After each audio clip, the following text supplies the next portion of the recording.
나폴레옹이 폴란드를 점령했을 때 어떤 농촌 마을에 머물게 되었습니다.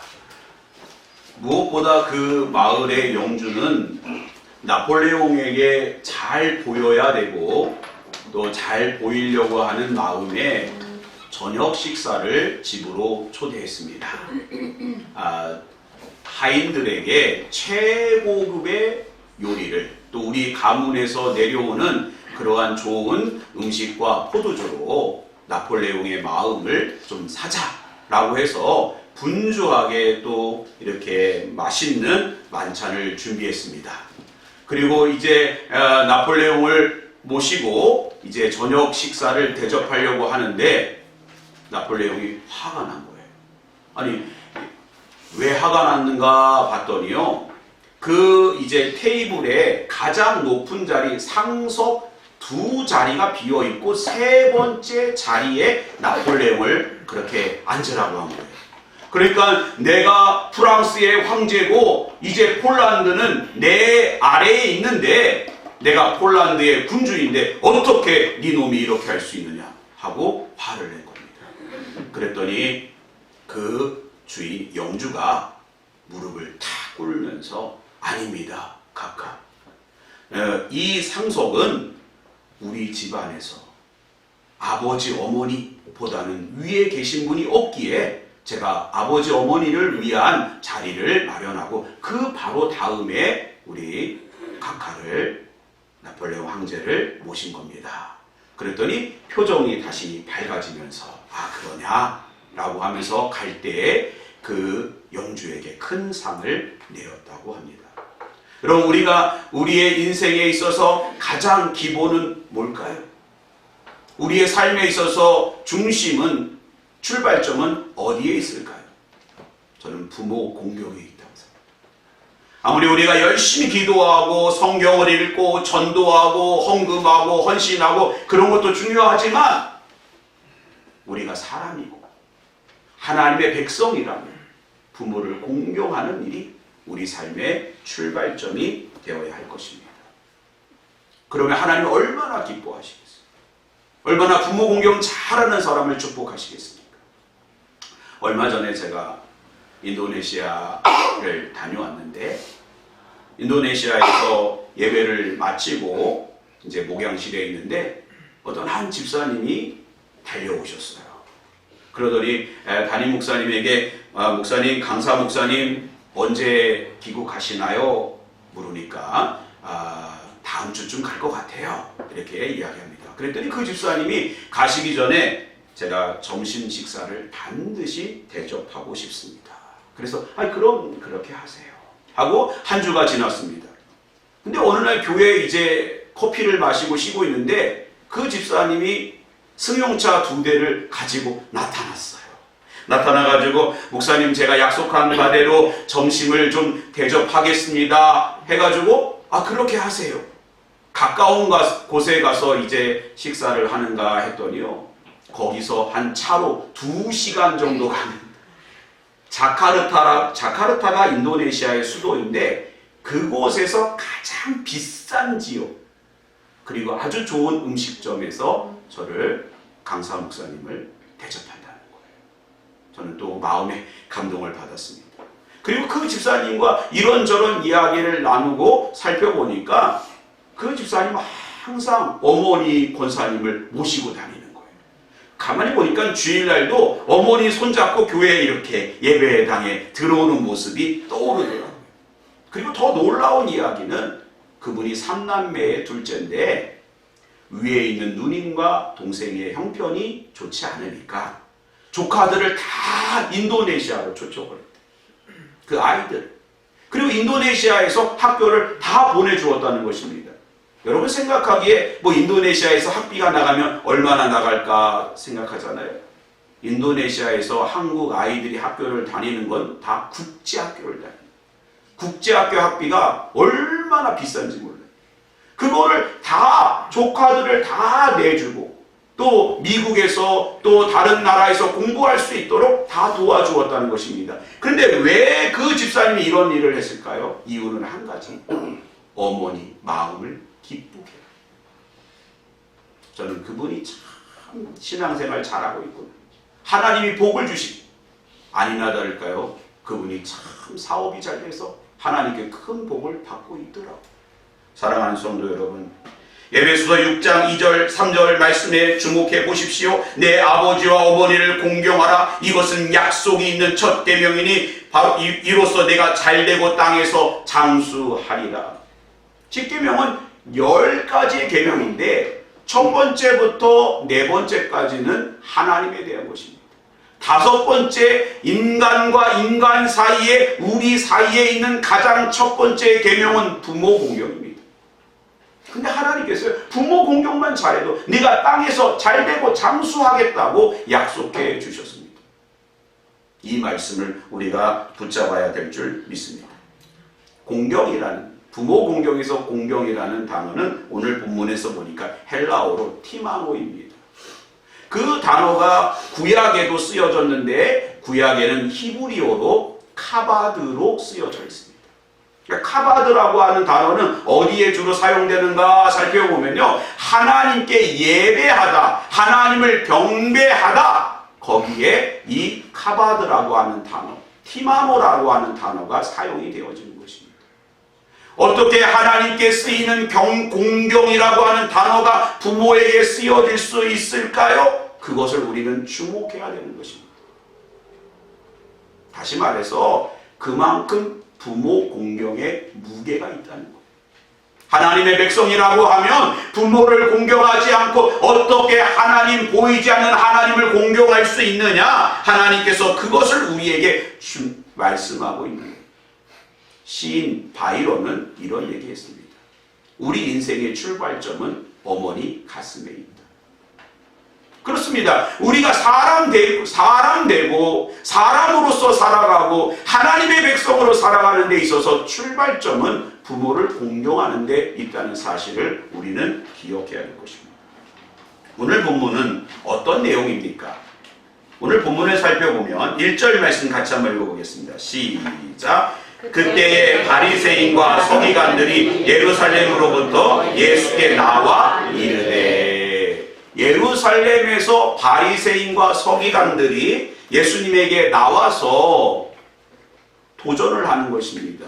비난을 하는 거예요. 뭘 비난하냐면 어떻게 당신의 제자들은 손을 씻지 않고 밥을 먹을 수 있느냐?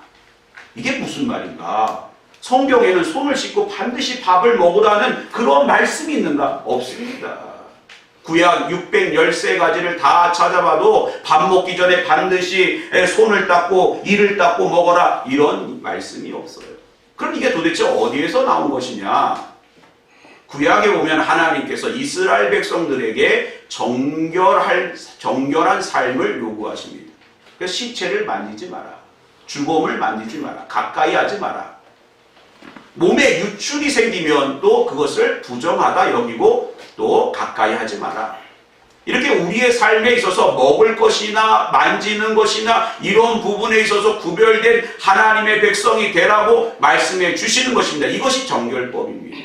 근데 장로들이요, 바리새인과 서기관들은 자신들이 거기에다가 하나 해석을 보탭니다. 우리가 하루 종일 살다 보면, 우리가 이렇게 돌아다니다 보면 나도 모르게 부정한 것을 만질 수 있으니 무조건 집에 들어오면 손을 씻고 밥을 먹어라. 이것이 중요하다. 그렇게 말하면서 하나님의 말씀보다 자신들의 주장을 그 위에 두고 결국에는 하나님의 성경의 권위보다도 자신들이 더 높아지고 사람들로부터 더 인정받으려고 하는 그러한 교만이 오히려 하나님의 말씀을 왜곡시킨 것입니다. 그래서 주님은 이렇게 말씀합니다. 3절에 보면 대답하여 이르되 너희는 어찌하여 너희의 전통으로 하나님의 계명을 범하느냐? 어떻게 너희의 주장이 하나님의 말씀보다 앞설 수 있느냐? 너희의 지혜가 하나님의 지혜보다 어떻게 높다고 말할 수 있느냐라는 거예요. 특별히 너희가 왜 잘못됐는지는 부모 공경 가운데도 보면 알 수 있다는 거예요. 부모를 공경하라. 그럼 어떻게 공경해야 됩니까? 마음을 다하고 뜻을 다하고 우리가 물질을 다하고 최선을 다해서 부모들을 봉양하는 것이 공경입니다. 근데 바리새인과 서기관들은요, 코르반이라고 하는 것을 만들어가지고 하나님께 드렸다라고 하면 자신은 정말 많은 재산을 갖고 있는데도 하나님에게 드렸다 그리고서 부모에게 효를 다하지 않는 거예요. 이러한 거짓과 위선이 있다는 것입니다. 사랑하는 성도 여러분, 많은 것을 봐야 사람을 판단할 수 있는 것이 아니에요. 모든 면을 봐야 그의 신앙을 분별할 수 있는 것이 아닙니다. 한 가지만, 특별히 부모를 어떻게 공경하느냐, 그것만 봐도 우리가 참 신앙을 갖고 있는, 거짓 신앙인가 알 수 있는 것입니다. 오늘 하나님은 말씀을 통하여 우리의 거짓과 위선과 가식적인 것을 경계하고 부모 공경을 통하여 우리들의 신앙이 참 신앙으로 하나님 올곧은 하나님의 백성으로 거듭나기를 원하고 있다는 사실을 기억하시기 바랍니다. 그럼 부모 공경 가운데 있는 교훈적인 메시지는 뭘까요? 첫 번째는요, 부모를 공경하는데 가식적으로 하지 말라는 거예요. 진심으로 하라는 거예요. 많은 것을 하는 것이 아닙니다. 많은 것을 드려야 부모님 기뻐하는 거 아니에요. 최선을 다해서 마음을 담아서 그것을 할 때 바로 부모님이 기뻐하는 것입니다. 우리가 어떻게 신앙생활하느냐, 하나님이 아실까요? 모를까요? 다 아십니다. 그럼 부모가 우리의 자녀로서 얘가 효도를 정말 진심으로 하는가 아니면 가식으로 하는가 알 수 있을까요? 다 알고 있습니다. 다 합니다. 우리는 마음을 다해야 할 것입니다. 바리새인과 서기관들의 오류가 어디에 있었습니까? 그들이 돈이 부족했습니까? 시간이 부족했습니까? 또 어떤 여유가 없었습니까? 마음만 있으면 다 할 수 있었지만 하나님께 드렸다. 하나님께 드렸으면 정말 하나님께 드렸을까요? 죽기 전에만 드리면 된다. 그게 언제 드리는지 모르는 거예요. 그리고서 하나도 안 하는 거예요. 그것을 하나님도 아시고 부모도 다 알기 때문에 그들 가운데 하나님의 복이 아니라 심판만 남아 있는 것입니다. 저희 교회 권사님들을 이렇게 한번 신방하고 이야기를 쭉 들어오면 공통적인 이야기가 한 가지가 있더라고요. 여러분, 제가 질문 한 가지 해볼까요? 우리 교회 권사님들은 아들일까요? 딸일까요? 질문이 기가 막힙니까? 만약에 감리교회에서 질문했다고 하면 목사님, 아들도 있고 딸도 있죠. 그러나 우리는 장로교잖아요. 장로교회에서는 권사님은 딸만 있습니다. 그런데 이야기를 들어보니까 우리 권사님들이요, 그래도 어렸을 때는 제법 잘 살았습니다. 아버지가 그냥 배도 갖고 있고, 아버지가 또 가수원도 갖고 있고, 아버지가 또 밭도 있고, 논도 있고, 제법 잘 살았어요. 또 고촌에서 또 좀 이렇게 또 유명했습니다. 그런데 꼭 제사를 물려줄 때는 누구에게 줬다고요? 아들에게만 주고. 여기에 문제가 있는 거예요. 아들에게만 주고 딸에게는 하나도 주지 않아요. 그럼 왜 딸은 안 주냐? 그러니까 그래야 내가 제사밥이라도 얻어먹지 하고 아들에게 다 넘겨준 것입니다. 그런데 똑같아요. 마지막에 부모님이 병들고 아플고 또 정말 그런 수발을 들어야 되는데 아들네 집에 갔다가 하루도 견디지 못하고 다시 딸네로 오는 거예요. 결국에는 권사님들이 아버지 어머니 돌아가실 때까지 봉양하며 끝까지 합니다. 그 이유가 뭘까요? 권사님들은 하나님을 믿고 두려워할 줄 알고 하나님을 경외하기 때문에 부모를 공경할 수 있는 것입니다. 부모를 공경하지 않으면 하나님 공경을 절대로 알 수 없는 것입니다. 오늘 우리는 부모를 하나님 공경하듯 섬기듯 전심을 다하여 진심으로 나아갈 때 하나님께서 복의 복을 더하여 주실 줄 믿습니다. 아멘. 두 번째는요, 부모 공경은 하나님 주시는 축복의 통로가 된다는 사실을 기억하시기 바랍니다. 이삭은요, 두 아들이 있었어요. 하나는 에서고 다른 하나는 야곱입니다. 성경에는 그렇게 나와 있지 않지만 우리가 성경을 읽어보면 에서는 불효자였고 야곱은 효자였다라는 사실을 우리는 추정해 볼 수 있어요. 왜냐하면 에서는 나이가 들어서 헷쪽 속 부에리의 딸 유디카, 헷쪽 속 엘론의 딸 바스맛과 결혼했다는 거예요. 가나안 족속과 이방인과 결혼을 했다는 거예요. 그것이 성경에 보면 아버지 이삭과 리브가의 근심이 되었다는 거예요. 그러나 야곱은 헷족 속 가나안 족속과 결혼하지 않았습니다. 나중에 어머니 리브가의 고향 밧다라람으로 가서 그 외삼촌 라반의 그 딸이었던 레와와 라헬과 결혼을 했습니다.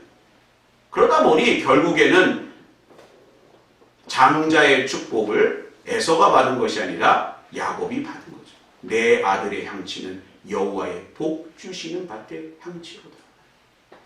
우리는 왜 야곱입니까? 왜 야곱이 복을 받아야 됩니까? 우리가 부모 공경의 입장에서 보면 야곱은 어머니 아버지의 마음을 헤아렸기에 언약 가운데 있었기에 하나님께서 복 주신 것입니다. 야곱은 12아들이 있었습니다. 창세기 49장을 보면 야곱의 유언이 나와 있는데 그 유언은 단순한 유언이 아니라 미래 선포여 하나님의 복을 그렇게 선언하고 있는 것입니다. 누가 큰 복을 받았습니까? 요셉입니다. 너는 형통한 자라. 내 가지는 무성하다. 담을 넘을 것이다. 에브라임과 므낫세가 12지파에 딱 들어옵니다. 얼마나 복을 누렸습니까? 요셉이 아버지 야곱을 기억하고 원망하지 않고 야곱과 그의 자녀들을, 가족들을 애굽으로 또 모시고 섬기고 봉양하고 끝까지 순종했기에 하나님께서 복을 주신 거죠. 그 다음은 누굽니까? 유다입니다. 아버지에게 끝까지 아버지를 섬기며 가족들을 설득하고 애굽으로 인도했던 유다가 복을 받았습니다. 누가 그 복 아닌 유언을 받았습니까? 루벤입니다. 이건 복인지 저주인지 모르는 거예요. 읽어보셔요. 왜 그랬습니까? 아버지의 침상을 더럽히는 불효를 범했기 때문입니다. 사랑하는 성도 여러분, 하나님은 오늘도 2024년을 사는 우리들에게도 부모를 공경하라. 부모 공경을 통해서 하나님 주시는 복이 우리 가운데 임하리라 분명하게 약속하고 있습니다. 부모 공경을 통하여 하나님께 영광 돌리며 복을 누리는 저와 여러분 되시기를 주님의 이름으로 축원드립니다. 아멘. 제주도에 아주 유명한 효자가 있었습니다. 그런데 그가 이제 어머니를 잘 섬기고 효를 다하는데 어머니가 병들어서 뭐 사방으로 약방을 돌아다니면서 어머니를 고칠 약을 찾았지만 찾을 수가 없었습니다. 도대체 어머니를 고칠 약이 발견되지 않아요. 찾지 못했습니다. 그래서 이제 육지로 건너와 서울까지 가서 그렇게 막 구하는데도 없어요. 그러더니 이제 포기하고 잠시 잠을 들었는데 이렇게 약간 이제 좀 하얀 분이 나타났습니다. 이제 그분의 표현이죠. 어머니 고칠 약이 있다. 무엇입니까? 요한복음이다. 그래서 그때부터 뭐 병원이며 병원, 약국이면 약국 하면서 요한복음 약을 찾아다닌 거예요. 요한복음 약이 있습니까? 그러다 포기하고 서울역에서 이제 다시 제주도로 내려가기 위해서 기차를 타려고 했더니 사람들이 하나님이 세상을 이처럼 사랑하사 하면서 요한복음 3장 16절 이러는 거예요. 그래서 아니 그 약 어디서 샀냐? 네, 약이 아니라 하나님 말씀입니다. 그때부터 이분이 예수 믿고 어머니를 전도했고 기도로 고침 받았다는 것입니다. 사랑하는 성도 여러분, 오늘도 우리에게 하나님의 말씀은 동일합니다. 부모 공경을 통하여 복을 누리시기 바랍니다. 아멘. 마지막으로 부모 공경은 우리들에게 있어서 가장 인생의 교과서요, 신앙의 교과서입니다. 부모 공경을 통하여 우리는 정말 자녀들을 훌륭하게 양육할 수가 있는 것입니다. 오늘 몸이 안 좋으면요, 면역력이 떨어지면 종합 비타민제를 먹습니다. 부모 공경은 종합적인 교과서예요. 거기에 얼마나 많은 것들이 담겨져 있는지 모릅니다. 부모를 막 전심으로 하나님을 대하듯 공경해 보세요. 자녀들이 안 보는 것 같지만 다 보고 배우는 거예요. 그걸 통해서 자녀들이 믿음으로 올곧게 서게 되는 것입니다. 저희 어머니가요 102세에 돌아가셨죠. 벌써 돌아가신 지가 2년째 되었습니다. 근데 어르신이 100세까지 살 때는요, 돌아가시는 위기가 한 10번은 옵니다. 저 갑자기 이제 서울에 있으면 전화가 와요. 아들아, 얘가 뭐 동생아, 어머니가 이제 돌아가시려고 한다. 그럼 양평으로 차를 타고 가는 겁니다. 길병원 아세요? 길병원? 양평 길병원 응급실로 갑니다. 어머니 돌아가셨어요. 아니, 아직 안 돌아가셨다. 그러니까 돌아가실 때쯤 되면 누님이요, 어머니가 좋아하는 바지나 뭐 소고기, 또 뭐 갈치, 이런 뭐 어머니 누님이 그렇게 다 해가지고 먹여서 또 살려내고 또 살려내고, 그래서 100세를 넘긴 거예요. 결국 우리 어머니는요, 하나님의 은혜지만 누님의 공이 커요. 100세까지. 근데 언젠가 누님 집에 가보니까 그 집 딸이요, 누님한테 엄마 뭐 먹고 싶어요? 이거 먹고 싶어요? 저거 먹고 싶어요? 아주 귀한 딸을, 훌륭한 딸을 낳았더라고요. 어떻게 효를 할 수 있을까요? 어머니가 하는 걸 다 보고 자란 것입니다. 사랑하는 성도 여러분, 오늘 어버이 주일, 부모 그 공경 가운데 하나님 주시는 복이 있고, 어떻게 우리의 가문과 자녀들을 이 혼탁한 시대에 키워나갈 것인가, 하나님 주시는 교훈적인 지혜가 있음을 깨달으시기 바랍니다. 기도하겠습니다.